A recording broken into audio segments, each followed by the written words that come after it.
Iti sa Bali at Damag, tunggal summer vacation, may sa kadagiti turturungan, dagiti bisita ti baybay.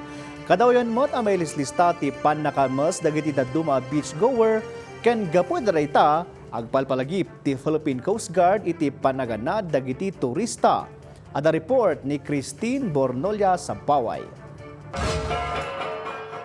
Kailyan, naisem kakadi nga agdigos iti baybay tunggal na bara ti panawan, iti datos ti Philippine Coast Guard Special Operation Group Northwestern Luzon, inamapulo kat talo a drowning incidents ti nailista kadagiti baybay iti Region 1, 27 ti naispal, ken 30 kat inam ti pimusay.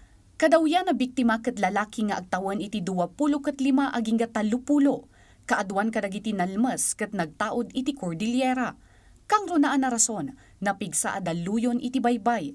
Aksidente ang nagturong iti adalem apaset, nabartek kabayatan ti panaglangoy ken dadumapay. Sigunpay iti PCG kadawyan kadagiti na i-record a drowning incidents ket turista manipod iti Cordillera. Based po sa ating datos, ma'am, mostly po mga hindi po talaga sa area yung drowning incident po natin. Mostly sa highlands po talaga sila. And most especially, ma'am, wala talagang knowledge sa swimming po. Tapno maliklikan ti pannakalmes sigon iti PCG, ag-adal nga aglangoy.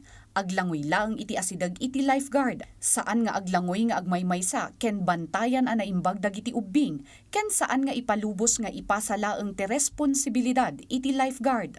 Sama-sama po nating isulong ang kaligtasan sa ating katubigan at kadagatan. Sa pamagitan po ng pagsunod sa ating mga otoridad, malaking bagay po ito para ma-prevent po natin ang anumang sakuna sa karagatan. Kanayon mat amang isaysayang kati Baywatch Patrol and Seaborne Patrol Operations dagiti kamang ti PCG kadagiti nagduduma a baybay. Christine Bornolla-Sabaway para iti Pambansang TV iti Baro a Pilipinas.